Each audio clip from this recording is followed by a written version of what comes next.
तेल का तूफान, मचेगा बाजार में शोर।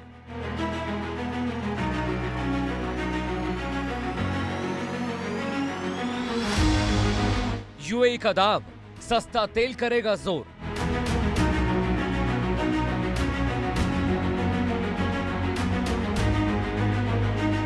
ओपेक से बाहर अब होगा खुला कारोबार।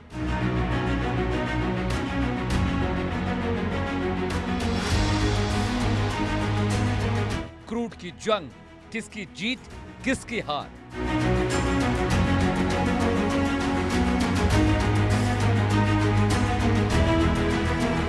यूएई का क्रूड खेल, कौन पास कौन फेल।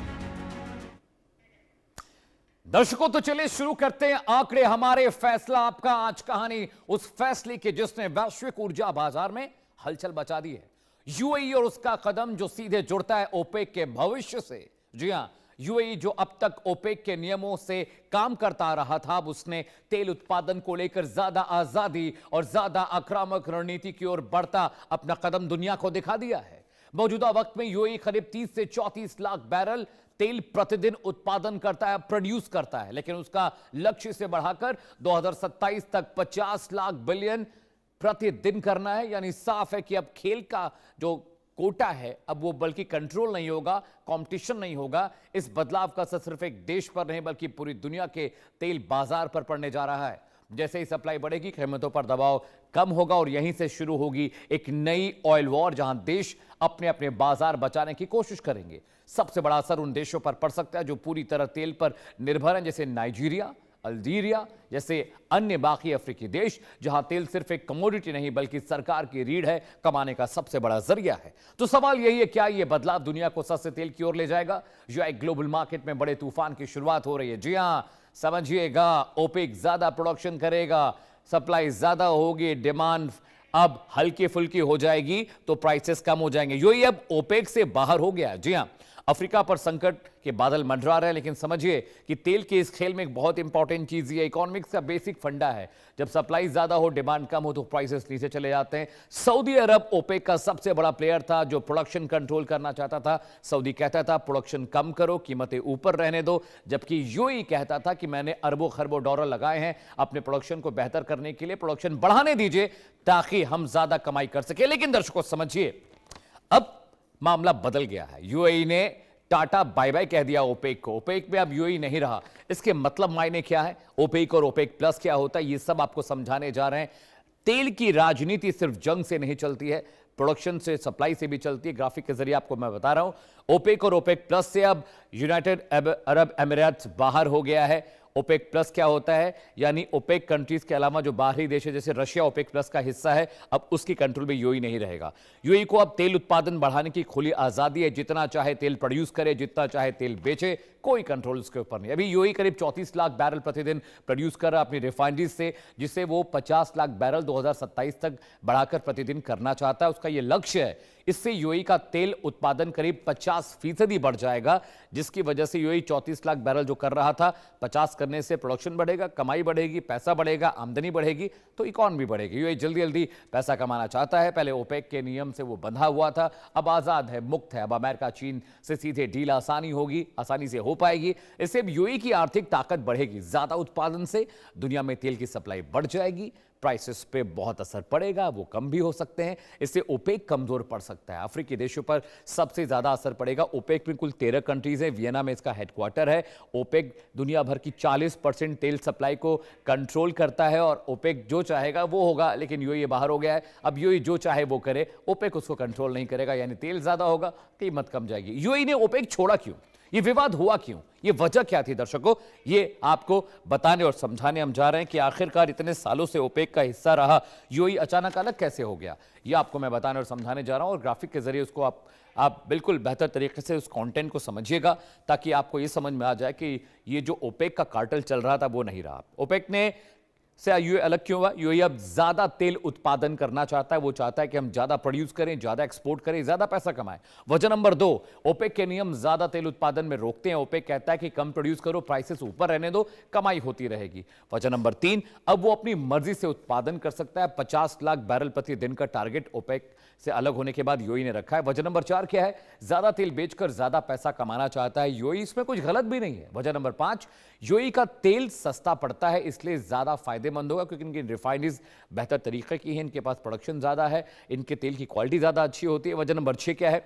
यूएई इससे बड़े देशों को सीधे तेल बेच पाएगा, अफ्रीकन कंट्रीज को, मिडिल ईस्ट के अलावा जो वेस्टर्न पार्ट ऑफ वर्ल्ड है, इसके अलावा यूरोपियन कंट्रीज को, एशियन कंट्रीज को, सबको तेल बेच पाएगा। वजह नंबर 7, ग्लोबल मार्केट में अपना दबदबा बढ़ाना चाहता है यूएई, और सऊदी ये नहीं चाह रहा था, सऊदी उसे कंट्रोल करने की कोशिश कर रहा था। ओपेक और ओपेक प्लस क्या है?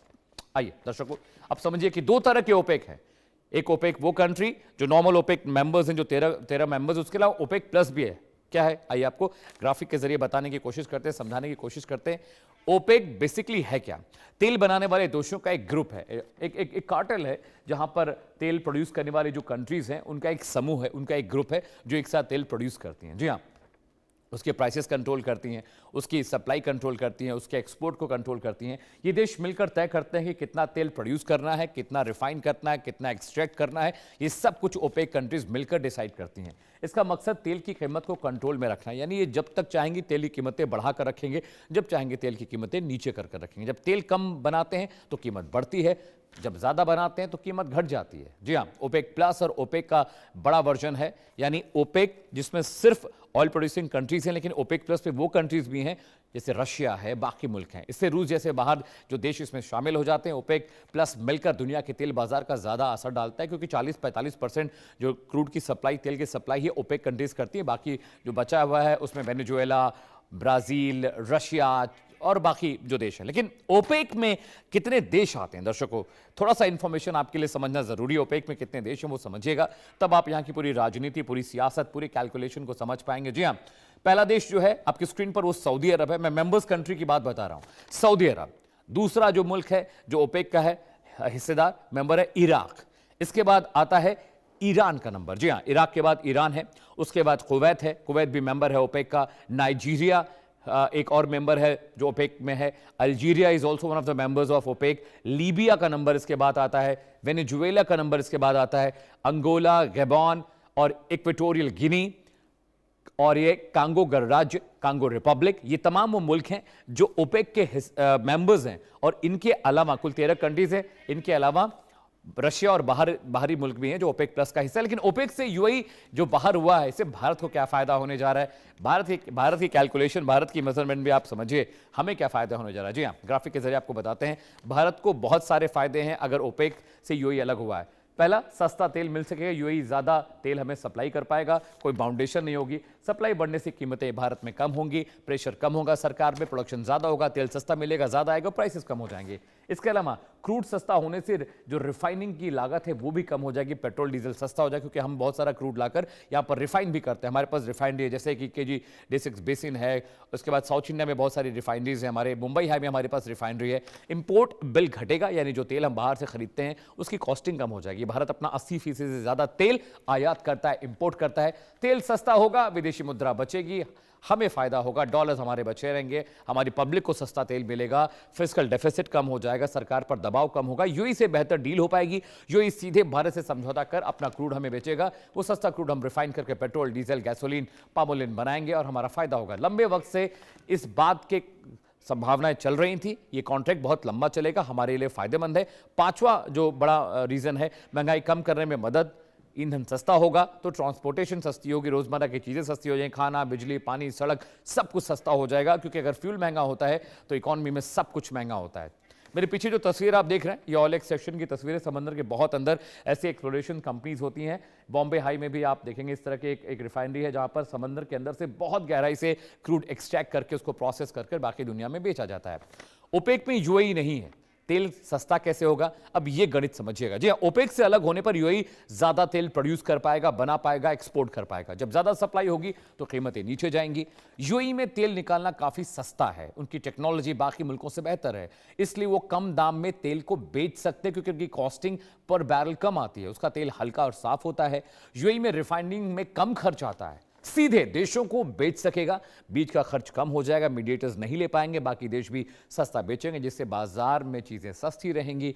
जो प्रेशर है, जो फिस्कल डेफिसिट है, जो इकोनॉमी फ्रेजाइल हो रही है, वो सब कंट्रोल। दूसरी बड़ी बात दर्शकों ये है, ईरान और अमेरिका जंग की वजह से जो स्ट्रेट ऑफ हॉर्मुज लॉक है, उसका भी इंपैक्ट इकोनॉमीज पर कम पड़ेगा। ओपेक से यूएई निकला, किन देशों को मुश्किल होगी और क्यों होगी, वो भी आपके लिए गणित समझना जरूरी है, तभी आप समझ पाएंगे कि यूएई से अलग होना, ओपेक से यूएई का अलग होना क्यों पूरी दुनिया को खलने जा रहा है। सबसे ज्यादा दुबई को, सबसे ज्यादा सऊदी अरब को इससे दिक्कत होगी, वो भी आपको बताएंगे। चलिए ग्राफिक्स पर आते हैं, किन देशों को मुश्किल होगी और क्यों होगी, पूरी लिस्ट आपके लिए लेकर आई है मेरे प्रोड्यूसर।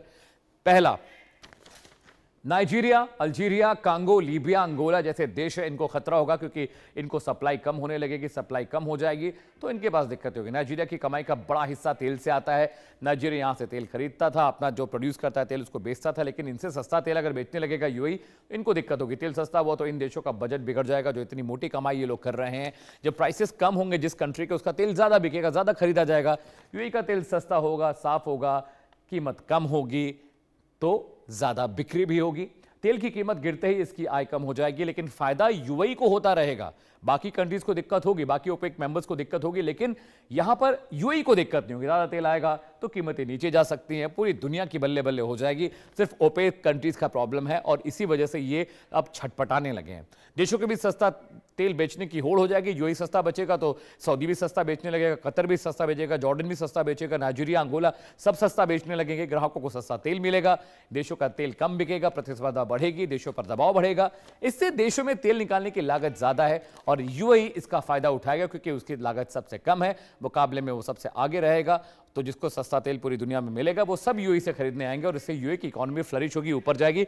बाकी ओपेक कंट्रीज अपना माथा पीटते रहेंगे। चलिए दर्शकों आगे बढ़ते हैं। जी हां, ईरान अमेरिका में महायुद्ध हो रहा है, तेल की कीमतें कितनी बढ़ी हैं वो भी आपके लिए जानना बहुत जरूरी है। देखिए ग्राफिक के जरिए आपको बता रहे हैं, ये पूरा आपके लिए बार लेकर आए। देखिए ईरान अमेरिका में महायुद्ध, तेल की कीमतें कितनी बढ़ी, तेल की कीमत और वहां तारीख 26 फरवरी को $75 प्रति बैरल थी, 10 मार्च को बढ़कर 82 हो गई, 20 मार्च को बढ़कर $95 प्रति बैरल हो गई। उसके बाद 5 अप्रैल की कीमत $108 प्रति बैरल हो गई, $118 प्रति बैरल हुई 15 अप्रैल को, $126 प्रति बैरल हुई 30 अप्रैल को। ये कब हुआ है? 28 फरवरी को जब जंग शुरू हुई उसके बाद से देखिए कीमतें बढ़ी हैं, 75, 82, 95, 108, 118, 126। और अगर ये जंग लंबी चली तो ये कीमतें और सर्ज करेगी और ऊपर जाएंगी। लेकिन यूएई ने अगर प्रोडक्शन शुरू कर दिया, बेचना शुरू कर दिया दर्शकों, तो तेल का खेल हो जाएगा, कीमतें कम हो जाएंगी, पूरी दुनिया में इसको फायदा मिलने जा रहा है। लेकिन दर्शकों बाकायदा सर्वे भी लेकर आए हैं, ये जो कुछ हो रहा है इससे जनता क्या सोचती है, पब्लिक क्या सोचती है, उसके मनन चिंतन में क्या है। सवाल नंबर 1 आपकी स्क्रीन पर आने जा रहा है। मेरे प्रोड्यूसर देव आपको सवाल दिखाएंगे, फिर आपको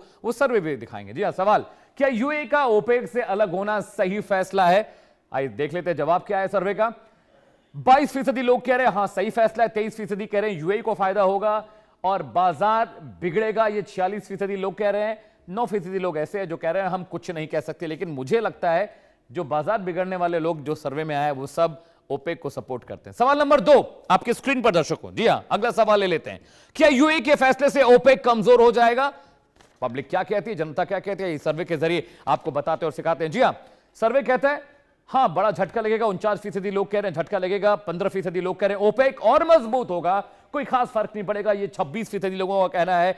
10% लोग कह रहे हैं कुछ नहीं कह सकते, यानी इनको नहीं पता, फर्क पड़ेगा नहीं पड़ेगा। अगले सवाल पर आते हैं दर्शकों। अगला सर्वे इज ऑन योर स्क्रीन। सवाल नंबर 3, क्या यूएई के ज्यादा उत्पादन से तेल की कीमतें गिरेंगी? ये आज का सवाल था। सर्वे क्या कहता है? हां कीमतें जरूर गिरेंगी। 38% लोग कह रहे हैं कीमतें गिरेंगी, 43% लोग कह रहे हैं दर्शकों की कीमतें बढ़ भी सकती हैं, 19% लोग कह रहे हैं थोड़ा असर पड़ेगा और 0% लोग कह रहे हैं कुछ नहीं कह सकते। यानी ये भी एक तरह से माइंड और गेम है, माइंड गिमिक है। आगे बढ़ते हैं।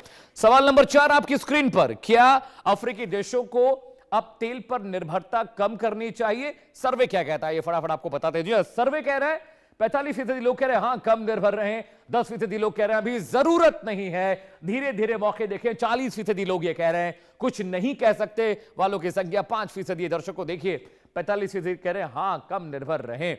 यानी अब वो एक नया द्वार खुल रहा है, नया दरवाजा खुल रहा है हमारे लिए। ठीक है, अगले सवाल पर आते हैं। अगला सवाल, क्या सस्ता तेल भारत जैसे देशों के लिए फायदेमंद होगा? यह सवाल है सर्वे का। सर्वे क्या कहता है आइए दिखाते हैं। सर्वे 69% लोग कह रहे हैं हाँ बड़ा फायदा होगा, 17% लोग कह रहे हैं नहीं असर नहीं पड़ेगा, 13% लोग कह रहे हैं सीमित फायदा होगा, कुछ नहीं कह सकने वालों की संख्या सिर्फ 1% है। सस्ता तेल भारत जैसे देशों के लिए फायदेमंद है। जी हां, 70% के आसपास लोग कह रहे हैं फायदा है। क्यों नहीं फायदा होगा? हमें सस्ता यूएई देगा, हम खरीदेंगे, हमारी इकोनॉमी के लिए फायदा है, हमारे फॉरेन रिजर्व के लिए फायदा, हमारी जनता हमारी पब्लिक के लिए फायदा है। एक बड़ा पैनल मेरे साथ जुड़ा दर्शक, अगले एक घंटे लगातार तेल के खेल पर चर्चा करने जा रहे हैं। कैसे यूएई ने एक मास्टर गेम खेला है, ओपेक का जो कार्टेल था, उनकी जो मोनोपोली थी, वो अब ज्यादा दिन नहीं चल पाएगी। जी हां, स्वागत कीजिए एम्बेसडर सुशील सिंघल साहब का, फॉर्मर डिप्लोमेट है सर, बहुत बहुत स्वागत है। Very good evening to you. इसके अलावा संजीव श्रीवास्तव साहब आपको तस्वीरों में दिखाई दे रहे हैं, फॉरेन अफेयर्स एक्सपर्ट हैं सर, आपका भी बहुत बहुत स्वागत है, बहुत शुक्रिया आपने वक्त निकाला। मिताली निकोरे जी आपको दिखाई दे रहे हैं, शी इज इकोनॉमिस्ट, मैम बहुत बहुत स्वागत है आपका। Purnima Nath ji, she is a Republican party leader, America से लाइव जुड़ी है मैम, बहुत बहुत स्वागत है। फिर से बहुत शुक्रिया वक्त देने के लिए हमारे शो के लिए। सबसे पहले मैं संजीव सर आपके पास आ रहा हूं, या इनफैक्ट मैं मिताली जी के पास जा रहा हूं, उसके बाद मैं आपके पास आऊंगा। मिताली जी, यूएई ने तो बहुत बड़ा गेम खेल दिया। इतने सालों से ओपेक कंट्रीज उसको कंट्रोल कर रहे थे, उसने अपनी इकोनॉमी को इतना फ्लरिश करने की कोशिश की, इतना बड़ा अरबों डॉलर का इन्वेस्टमेंट किया अपने रिफाइनरीज में, अपने एक्सट्रैक्शंस में, लेकिन वो अभी तक बंधक बना बैठा था। अब वो अलग हो गया है। उसकी ऑयल की क्वालिटी बाकी ओपेक कंट्री से बहुत अच्छी है, उसकी टेक्नोलॉजी भी बहुत अच्छी है। मुझे लगता है कि ये जो कार्टेल चल रहा था, ये कार्टेल टूटेगा तो पूरी दुनिया का भला होने वाला है इससे। थैंक यू मुझे इस शो में लाने के लिए। मैं इस बात पे 100% दुनिया के पॉइंट ऑफ व्यू से अग्री शायद ना करूं, लेकिन भारत के पॉइंट ऑफ व्यू से डेफिनेटली ये एक अच्छी चीज है कि कार्टेल से यूएई निकल गया है। तो पहले थोड़ा सा दुनिया का एक पॉइंट ऑफ व्यू समझ लेते हैं और फिर भारत के ऊपर आते हैं। तो दुनिया का पॉइंट ऑफ व्यू ये है कि ओपेक जो ये कार्टेल है वो एक तरह से ऑयल प्राइसेस को स्टेबल भी रखता है। तो जब ऑयल प्राइसेस एक सर्टेन अमाउंट से एक्सीड कर जाते हैं, जब और बढ़ जाते हैं, जैसे कि अगर उन्होंने $100 अ बैरल को एक्सीड कर दिया, तो ओपेक अपने मेंबर्स को कहता है कि अब आप अपना जो सप्लाई है वो बढ़ा सकते हैं, क्योंकि क्लियरली दुनिया की ग्लोबल ऑयल मार्केट में एक डिमांड बढ़ रही है, और अगर आपने सप्लाई नहीं बढ़ाया तो प्राइस अनस्टेबल हो जाएगी, बहुत ज्यादा बढ़ जाएगी। सिमिलरली ऑफ कोर्स वो ये भी करते हैं कि जब एक प्राइस फ्लोर वो सेट करते हैं और उसके नीचे जब ग्लोबल ऑयल प्राइस गिर जाती है, तब वो अपने मेंबर्स को कहते हैं अब आप अपना जो सप्लाई है उसे कम कर लीजिए, क्योंकि डिमांड जो है वो सप्लाई को एक्सीड कर रही है, जिसकी वजह से आपकी प्राइस बहुत ज्यादा गिर रही है और आपका जो कॉस्ट ऑफ प्रोडक्शन है वो भी रिकवर नहीं होगा। तो एक तरह से ओपेक का एक बहुत इंपॉर्टेंट रोल रहा है ग्लोबल इकोनॉमी में ऑयल प्राइसेस को एक रेंज में रखने के लिए। लेकिन इस पूरे सिचुएशन में ब्रेक कहां से आया? ब्रेक दो जगह से आया। नंबर 1 ब्रेक आया जब अमेरिका ने वेनेजुएला के प्रेसिडेंट को एक तरह से किडनैप कर लिया, और अमेरिका ने कहा कि अब तो वेनेजुएला के प्रेसिडेंट नहीं रहे ये, और ये जो दूसरी हमारी वाइस प्रेसिडेंट थी वो अब प्रेसिडेंट रिकग्नाइज होंगी, और अमेरिका की कंपनीज जो हैं वेनेजुएला के पुअर क्वालिटी ऑयल को प्रोड्यूस करेंगी और पूरे ग्लोबल मार्केट में इसे बेचना चाहेंगी। एक ये बड़ा शौक था।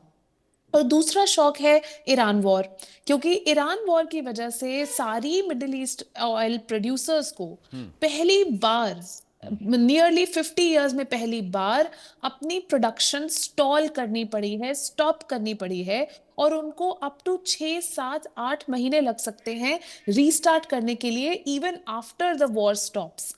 इस सिचुएशन में वो सब चाहेंगे कि उनका ज्यादा ऑयल मार्केट में जाए as soon as possible, क्योंकि आज अगर प्राइस $126 पर बैरल है, तो वो चाहेंगे कि आज ही मेरा ये सारा ऑयल इस प्राइस पे बिक जाए, इससे पहले कि बाकी सारी कंट्रीज भी आए।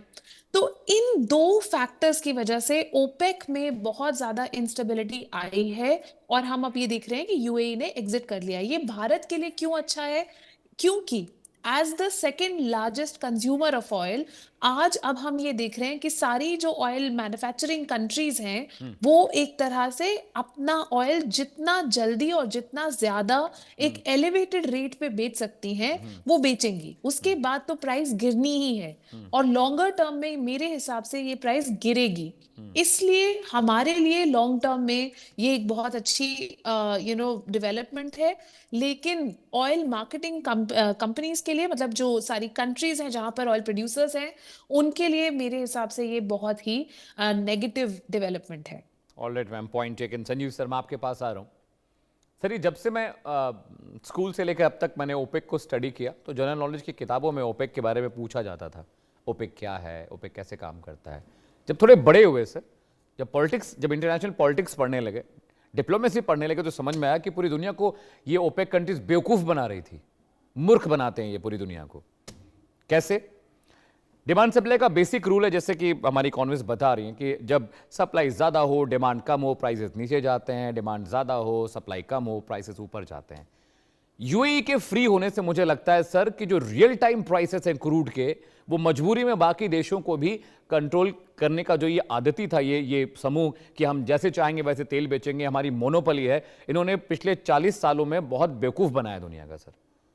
अप्रतिम मुनाफा कमाया, अप्रतिम फायदा कमाया। लेकिन मुझे लगता है कि यूएई के बाहर होने से अब थोड़ी ट्रांसपेरेंसी आएगी। हमारी इकोनॉमिस्ट बिल्कुल सही कह रही है कि थोड़ी इंस्टेबिलिटी आएगी, लेकिन मुझे कह रहा हूं जो डेवलपिंग कंट्रीज हैं उनके लिए थोड़ा सा राहत की बात होगी। यूएई फ्री होकर तेल बेचेगा, मजबूरी में बाकी लोगों को भी तेल सस्ता करना पड़ेगा सर।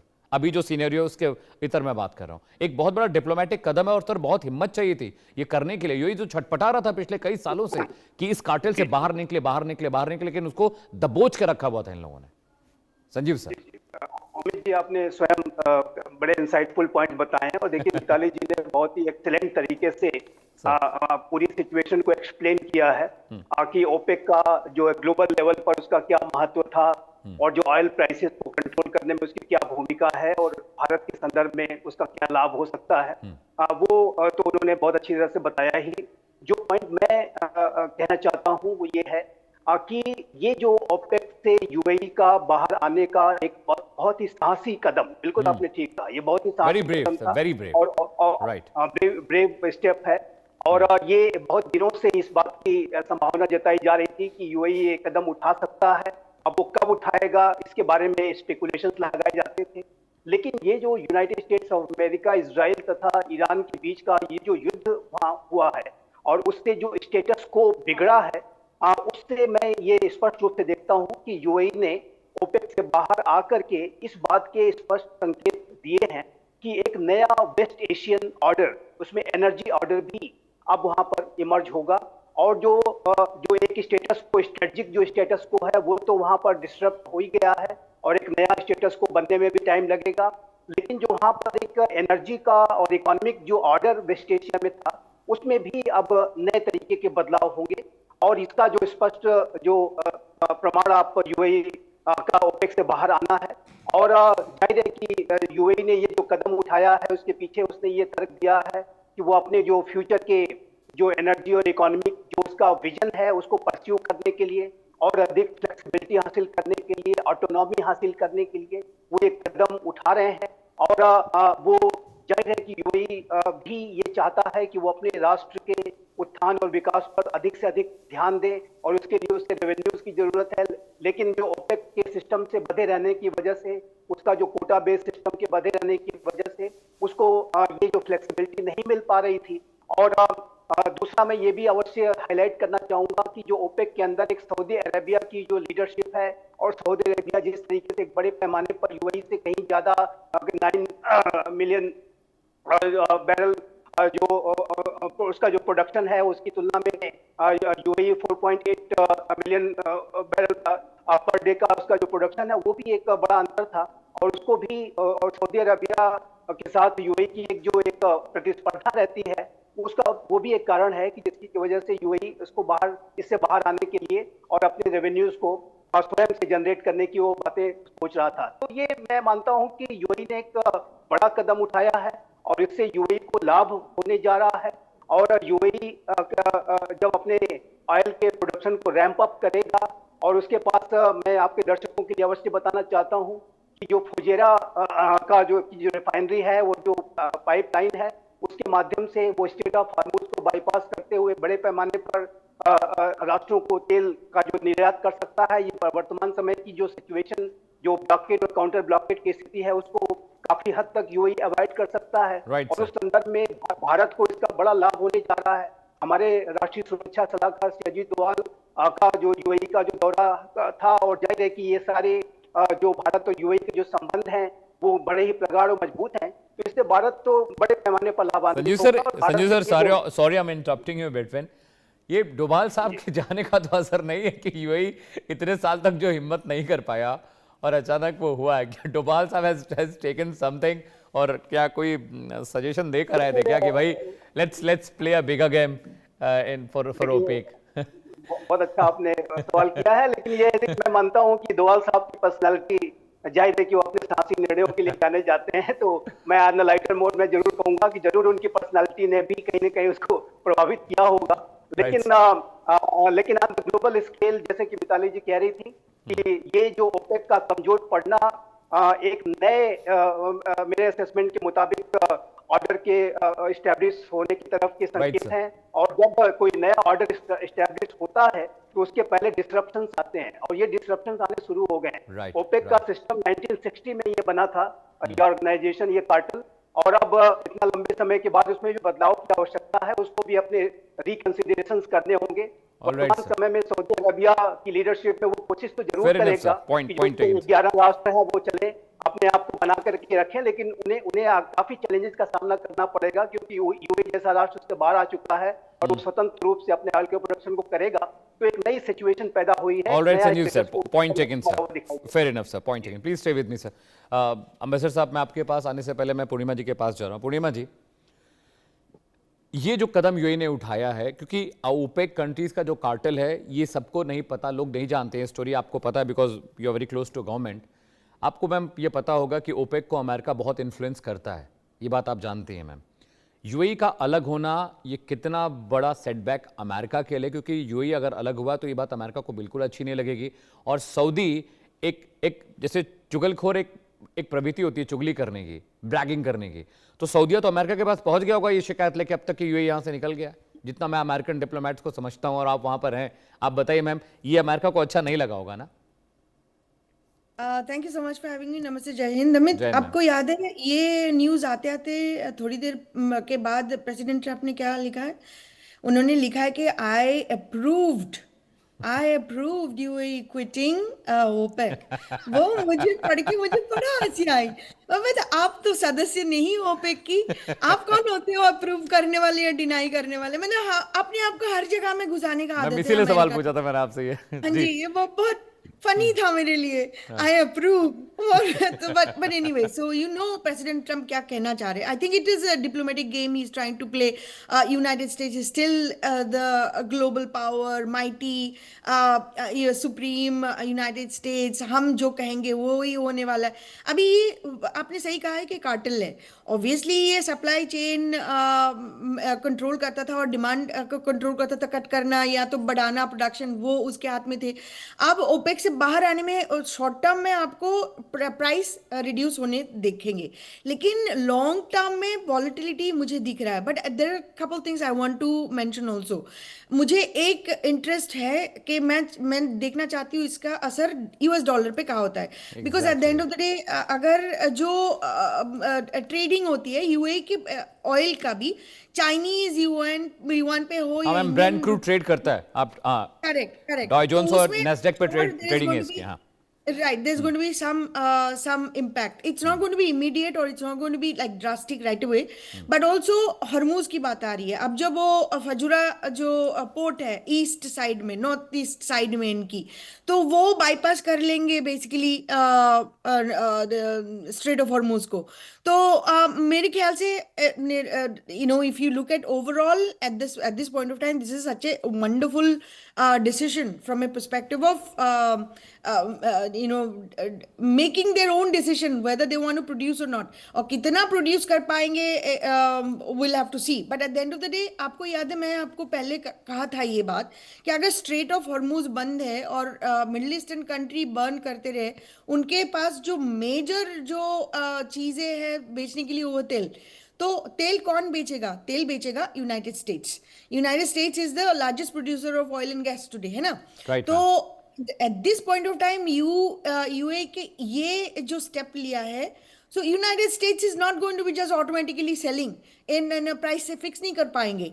तो this is actually good for the global market also. This is what I am seeing, but we also have to see exactly how United States is going to make new kind of propaganda and agenda, arrangements and agendas with UAE. arrangement कैसे करेंगे Saudi के साथ और बाकी oil producing country के साथ. we'll have to see, but I think short term में it's बहुत ही अच्छी बात है. और UAE अपने आप को इंडिपेंडेंट कर लिया और प्राइस फिक्सिंग नहीं कर सकती यूनाइटेड स्टेट्स, वो मेरे लिए बहुत अच्छी बात है. Right ma'am.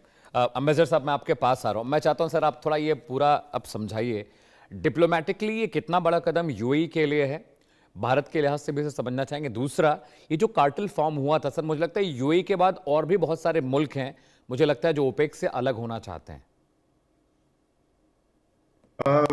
देखिए, काफी इंटरेस्टिंग डिबेट हुई है इसमें, डिस्कशन.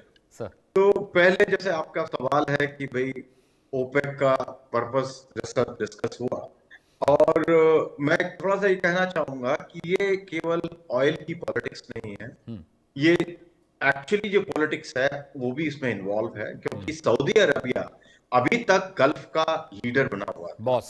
और जैसा कि हम जानते हैं कि UAE और सऊदी अरबिया के इंटरेस्ट, पॉलिटिकल इंटरेस्ट, उसमें डिफरेंस आ गया है. उनके दोनों डिफरेंट लाइन ऑफ आर्गुमेंट कहना चाहिए या एक्शन करना चाहिए, वो परस्यू कर रहे हैं. चाहे यमन हो, चाहे माली हो, बहुत सारी जगह पर दोनों अलग अलग तरीके से अपने इंटरेस्ट को परस्यू कर रहे हैं.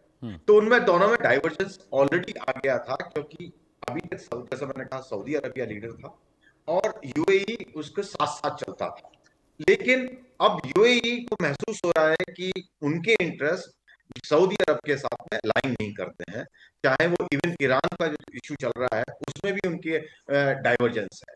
तो ओपेक से जो अलग होने का निर्णय लिया है वो एक पार्ट ऑफ चेन है, ये ना कि एक इंडिपेंडेंट डिसीजन है, क्योंकि वो UAE अपनी इंडिपेंडेंट आइडेंटिटी क्रिएट कर रहे हैं. एंड जो गल्फ की जो पॉलिटिक्स है अभी तक सिंगुलर थी कि जो है केवल सऊदी अरबिया लीडर था, अब UAE एक लीडर के रूप में उभर के आना चाहता है, और ये एक स्टेप उस डायरेक्शन में है. और जहां तक ये ओपेक से निकलने की बात है, लोग जो है कुछ देशों को इसका फायदा है और कुछ को नुकसान है, क्योंकि जो हाई कॉस्ट इकोनॉमीज हैं, जैसे चाहे अंगोला हो या कुछ और जो देश हैं, उनकी जो कॉस्ट है, कॉस्ट ऑफ प्रोडक्शन बहुत हाई है. तो उनको ये से ओपेक में मेंबर रहने से उनको फायदा है, क्योंकि वो कार्टेल उसको ऑयल प्राइसेस को कंट्रोल करता है, जो उनके इंटरेस्ट में काम करता है. Right sir. सऊदी अरबिया अभी तक यही एक्शन लेता रहा था, और UAE जिसने बहुत, जैसा अभी कहा गया कि बहुत इन्वेस्टमेंट की है, वो अपनी प्रोडक्शन को बढ़ाना चाहते हैं, क्योंकि उनके ऑब्जेक्टिव्स अलग हैं, और इसलिए वो UAE के इंटरेस्ट और दूसरे जो कार्टेल मेंबर्स हैं उनके इंटरेस्ट कोइंसाइड नहीं करते हैं. और ये जो बात चल रही है कि भाई इसको अभी एकदम इमीडिएटली फायदा होगा, आई थिंक उसके लिए अभी समय लगेगा. I think we are celebrating bit too early about this, क्योंकि जो क्राइसिस इस वक्त वहां गल्फ में है ईरान की फॉर्म में, उसका इम्पैक्ट बहुत ज्यादा है ऑयल प्राइसेस पर, और UAE का डिसीजन अलग होने से, ओपेक से अलग होने का, वो इसका मेरे ख्याल से 2-3 महीने 4 महीने उसका इम्पैक्ट मुझे होता हुआ नजर नहीं आ रहा है, अनलेस ये आप स्ट्रेट ऑफ हॉर्मुज को खोल सके. ये ऑल्टरनेटिव रूट की जो बात है वो जो है उससे क्या है कि कुछ तो फायदा होगा, लेकिन एक तो कॉस्ट, इंश्योरेंस कॉस्ट अभी भी हाई है, transportation cost high, right, strait वो they can not compete with the Strait of Hormuz. तो इसमें हमें ये देखना पड़ेगा कि अभी डिसीजन लिया है उन्होंने, अब हर एक को इसका अलग अलग असर पड़ेगा. भारत का जहां तक सवाल है, भारत को ऑफ कोर्स फायदा होगा लॉन्ग रन में, ना कि इमीडिएटली फायदा होने वाला है, क्योंकि हमने देखा कि अब ओपेक से अलग होने के बावजूद यूएई अलग हुआ, लेकिन प्राइसेस पे कोई अंतर नहीं पड़ा इमीडिएटली, बल्कि प्राइस बढ़ी है, क्योंकि इस डिसीजन का अभी ऑयल प्राइसेस पे अंतर नहीं पड़ने वाला है जब तक कि स्टेट ऑफ हॉर्मुज की प्रॉब्लम सॉल्व ना हो जाए। Right sir, right sir. Mitali ji, मैं आपके पास आ रहा हूँ। Sir, you have put an a valid point. Mitali ji, आप मुझे सुन पा रही हैं? राइट। मिताली जी, पूरी दुनिया का 40% जो ऑयल बिजनेस है, एक्सपोर्ट है, वो ओपेक कंट्रीज कंट्रोल करते हैं। जब भी दो मुल्कों के बीच टाई अप होता है सप्लाई के लिए, तो ये 15 साल, 20 साल, 25 साल, 30 साल तक का एक लंबा उनके बीच अग्रीमेंट होता है, और वो फ्लोटिंग टाइप होता है। जैसे हम बैंक में लोन लेते हैं, वैसे ही क्रूड के प्राइसेस भी फ्लोटिंग टाइप तय होते हैं। लेकिन मैम, बहुत सारा हिस्ट्री अगर आप स्टडी में जाएंगे तो आप देखेंगे कि बहुत बार ऐसा हुआ है कि जो मुल्क ज़्यादा मुनाफा कमाना चाहता है किसी भी फील्ड ऑफ प्रोडक्ट के लिए, उस पर सैंक्शन लगाने लगते हैं बाकी लोग, उस पर प्रेशर बनाने लगते हैं। तो क्या यूएई पे भी सैंक्शन की उम्मीद आपको लग रही है? क्योंकि मुझे लगता है कि जब यूएई ज़्यादा फ्लरिश करेगा, क्योंकि मिडिल ईस्ट का बॉस बनने के चक्कर में सऊदीया बहुत दिन से पड़ा था, लेकिन वो ईरान से डरता था। ईरान पर जब हमला हुआ तो सऊदीया वो द फर्स्ट कंट्री जो सबसे खुश था कि अमेरिका ईरान को मारकर कमज़ोर करे, उसको फ्रेजाइल करे, उसकी इकोनॉमी को डैमेज करे, क्योंकि ईरान एक ऐसा मुल्क था मिडिल ईस्ट में जो सबको कंट्रोल करना चाहता था, और सऊदी सबसे अधिक ईरान से ही डरता था। तो सऊदी तो बहुत खुश था कि चलिए ईरान की पिटाई हो रही है। लेकिन क्या अब यूएई को सैंक्शंस की मुश्किल आएगी आने वाले वक्त में मैम? क्योंकि क्रूड का बहुत सारा पार्ट है जो अकेले यूएई खुद नहीं करता, वो बहुत सारी मशीनरी, बहुत सारे केमिकल्स इंपोर्ट करता है, खरीदता है बाहरी मुल्कों से उसके एक्सटेंशन और रिफाइन करने के लिए। क्या मुश्किल आएगी आपको लगता है? बिजनेस सैंक्शन लगेंगे उस पर? आई थिंक ये थोड़ा सा फार फेच्ड कंक्लूजन मैं कहूँगी। मुझे नहीं लगता है कि सैंक्शंस एक देश पर तभी लगाए जाते हैं जब वो कोई पीस अकॉर्ड्स को वायलेट करते हैं। मतलब जब आप देखेंगे कि इवन रशिया पे या ईरान पर भी पिछले कुछ डेकेड से सैंक्शंस लगाए गए हैं, या फिर कंट्रीज को बोला गया है कि आप रशियन ऑयल मत खरीदिए। वो सिर्फ इसलिए नहीं हुआ है क्योंकि रशिया और अमेरिका दो ऐसे सुपर पावर्स थी हिस्ट्री में। अगर हम वापस जाएं तो रशिया एक टाइम पे यूएसएसआर मतलब एक सुपर पावर कोल्ड वॉर थी era ma'am, cold war era की जो बात को कर रहे हैं। बिल्कुल। और तब भी ऐसा कभी नहीं हुआ कि रशिया के ऊपर सैंक्शंस लगाए गए हों। रशिया के ऊपर सैंक्शंस अभी लगे जब उन्होंने यूक्रेन पर हमला किया, जो कि एक अनप्रोवोक्ड वॉर मानी जाती है। मैं तो ये भी मानती हूँ कि एक तरह से अमेरिका ने भी ईरान पर अनप्रोवोक्ड वॉर ही करी है, और वेनेजुएला पर भी अमेरिका ने अनप्रोवोक्ड वॉर ही करी है। पर किसी कंट्री ने अमेरिका पर सैंक्शन नहीं लगाए। तो ऐसे सिचुएशन में मुझे नहीं लगता है कि यूएई पर भी कोई सैंक्शन लगेंगे। हाँ, डेफिनेटली हो सकता है कि बहुत सारे सप्लायर्स जो सऊदी में हो वो शायद अब यूएई में सप्लाई ना करना चाहें। उन्हें बोला जाए कि आप उन क्लाइंट्स को सर्विस मत करिए, आप बिजनेस रिलेशन तोड़ दीजिए। हो सकता है ये, लेकिन सैंक्शन लगाना मतलब मुझे नहीं लगता है कि वो एक नतीजा होगा। एक पॉइंट मैं और सबको हाईलाइट करना चाहती थी। ये पहली बार नहीं है कि कोई मिडिल ईस्टर्न कंट्री ने ओपेक को छोड़ा है। कतार ने भी 2019 में ओपेक को छोड़ा था, और इससे पहले भी काफ़ी ऐसे देश हैं जो ओपेक को छोड़ चुके हैं। इंडोनेशिया उनमें से एक है, और एरिट्रिया भी उनमें से एक है। तो मतलब देयर आर कंट्रीज जिन्होंने ओपेक को हिस्ट्री में छोड़ा है। 5 से 6 देश हैं जिन्होंने ओपेक को छोड़ा है, लेकिन वो आज भी ओपेक के साथ किसी तरह से कोऑपरेट करते हैं। ओपेक प्लस में कभी कभी कोऑपरेट करते हैं, लेकिन कतार ऑफ कोर्स बिल्कुल ही उसने एक अपनी इंडिपेंडेंट पॉलिसी को फॉलो करना शुरू करा है। लेकिन एक बहुत ही इंटरेस्टिंग प्लेयर है जो ओपेक का आज भी मेंबर है, और वो है वेनेजुएला। वेनेजुएला आज भी ओपेक का मेंबर है, और वेनेजुएला का ऑयल अब वेनेजुएला खुद नहीं कंट्रोल करते, अब वेनेजुएला का ऑयल अमेरिका कंट्रोल करता है। तो इन अ वे आप ये सोचिए कि अमेरिका भी ओपेक का मेंबर बन ही गया है थ्रू वेनेजुएला। और अब ये हम देखना, मतलब ये मेरे लिए काफी इंटरेस्टिंग होगा, और हम सबके लिए काफी इंटरेस्टिंग होगा कि 2 साल में जब वेनेजुएला की oil production capacity American oil companies उतनी बढ़ा देंगी और उन्हें रैंप अप कर देंगी, तब ओपेक का क्या रूप और रंग होगा। क्या तब ओपेक इवन तब तक सर्वाइव करेगा? क्योंकि मुझे नहीं लगता है कि अमेरिका किसी भी अपने ऑयल कंपनी को रोकेगा, स्पेशली आफ्टर उन्होंने इतना इन्वेस्टमेंट करा होगा वेनेजुएला की रिफाइनिंग कैपेसिटी को बढ़ाने के लिए, वो तो किसी कोटास को फॉलो नहीं करने वाला है। तो 2 से 3 साल में क्या होगा इन ग्लोबल ऑयल प्राइसेस का, ग्लोबल ऑयल मार्केट्स का, डिफरेंट ग्रेड्स ऑफ ऑयल का, क्योंकि जैसे आपने कहा यूएई का ऑयल बहुत हाई ग्रेड का है और Venezuela has the maximum oil reserves in the world, लेकिन वो सबसे लो ग्रेड के हैं। तो कौन उन्हें खरीदेगा उन प्राइसेस पर, ये सारी चीजें हमें देखनी होंगी और उसकी वजह से ओपेक मेरे हिसाब से और भी वीक होगा as a organization. Sanjeev sir, मैं आपके पास आ रहा हूँ। मुझे एक और थोड़ा सा ये अंदाज़ा लग रहा है कि यूएई के अलग होने के बाद रशिया और चाइना की भूमिका आप कैसे देख रहे हैं, क्योंकि ओपेक प्लस का हिस्सा रशिया है, जो दूसरा ऑर्गेनाइजेशन है ओपेक प्लस। तो क्या यूएई के अलग होने के बाद रशिया कोई गेम प्लान कर सकता है इन मिडिल ईस्ट कंट्रीज में, गल्फ में? चाइना को इंटरवेंशन कर सकता है यूएई के साथ in a positive terms, in a positive terms? जी जी, देखिए अमित जी, मैं यूएई के ओपेक से बाहर आने को एक डिस्रप्शन के तौर पर देखता हूँ। और ये जो डिस्रप्शन है वो एक नई जो इस समय अनसर्टेन सिचुएशंस बनती जा रही है, चाहे वो स्ट्रेटेजिक सिनारियोज हो, चाहे वो इकोनॉमिक सिनारियोज हो, चाहे एनर्जी सिक्योरिटी के सिनारियोज हो, उसमें जो अनसर्टेनिटीज हैं, वो जो अनेक तरीके की जो आशंकाएं राष्ट्रों के बीच की हैं, उसकी वजह से ये जो डिसरप्टिव जो स्टेप है वो यूएई ने लिया है। और विश्व में आने वाले समय में अभी तो ये डिसरप्टिव स्टेप उसने लिया है, लेकिन यूएई को भी एक एनर्जी सिक्योरिटी से संबंधित एक ऑर्डर की आवश्यकता होगी।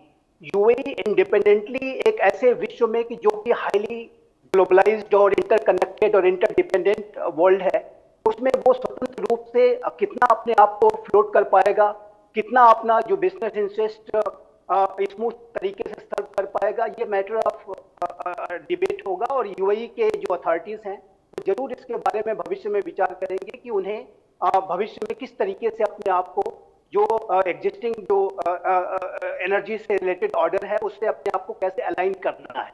लेकिन वर्तमान समय में जो अनसर्टेनिटीज हैं उसको उसकी वजह से यूएई ने ये एक कदम उठाया है और जाहिर है कि उसका तात्कालिक उद्देश्य अधिक से अधिक लाभ हासिल करने का है।